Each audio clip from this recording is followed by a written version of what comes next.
तंदूर हत्याकांड, एक रहस्यमयी कहानी। बंबई, 1920 का दशक। शहर अपनी तेज रफ्तार और रंगीन रात्रि जीवन के लिए मशहूर था, लेकिन अंधेरे कोनों में कुछ ऐसा था जो किसी को भी सहमा सकता था। तंग गलियों और अंधेरी सड़कों के बीच एक भयानक रहस्य छिपा था। विक्टोरिया स्टेशन के पास की तंग गलियों में एक ठंडी शाम एक युवा महिला का शव मिला।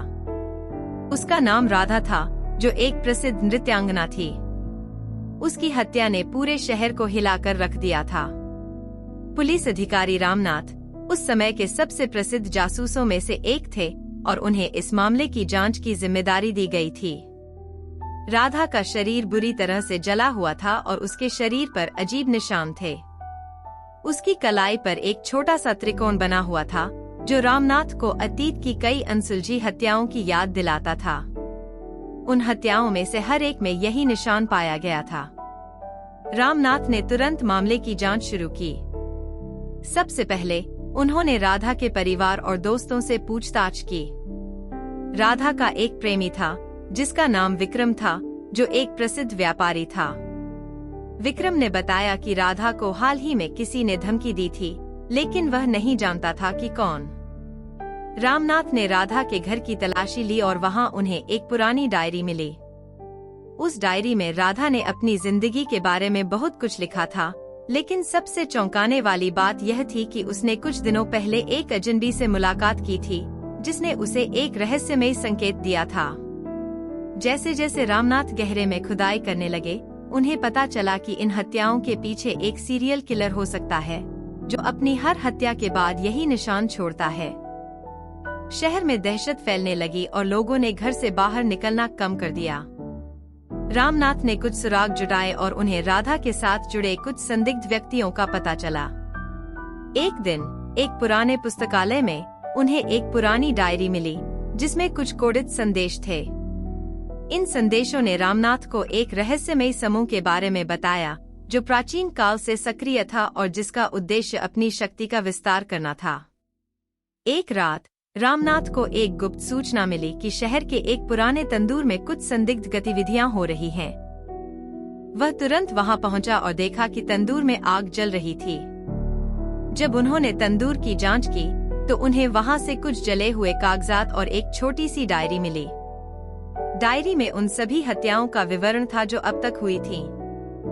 हर हत्या का एक कारण था और हर हत्या का तरीका तंदूर से जुड़ा हुआ था। तंदूर का इस्तेमाल सिर्फ शरीर को जलाने के लिए नहीं, बल्कि एक धार्मिक अनुष्ठान के हिस्से के रूप में किया जाता था। इस अनुष्ठान का उद्देश्य था किसी विशेष शक्ति को जागृत करना। रामनाथ ने डायरी को पढ़कर पता लगाया कि अगली हत्या कहाँ और कब होने वाली थी। उन्होंने तुरंत अपनी टीम के साथ वहां पहुंचने का फैसला किया। जैसे ही वह उस जगह पहुंचे, उन्होंने देखा कि वहां एक आदमी, जिसका नाम अजीत था, किसी की हत्या करने की तैयारी कर रहा था। अजीत ने रामनाथ को देखकर भागने की कोशिश की, लेकिन रामनाथ ने उसे पकड़ लिया। पूछताछ में अजीत ने कबूल किया कि वह इस रहस्यमयी समूह का सदस्य था और उसने ही राधा की हत्या की थी।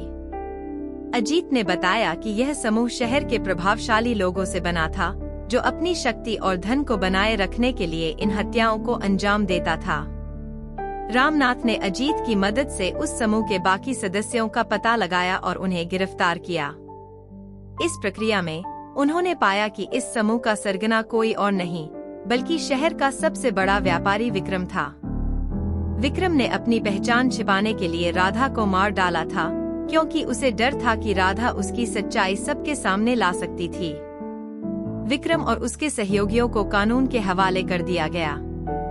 शहर में फिर से शांति लौट आई, लेकिन रामनाथ जानता था कि इस तरह के अंधेरे रहस्य कभी कभी फिर से उभर सकते हैं। उसने अपनी डायरी में लिखा, अंधकार चाहे कितना भी गहरा क्यों न हो, सत्य की रोशनी उसे हमेशा मात देती है।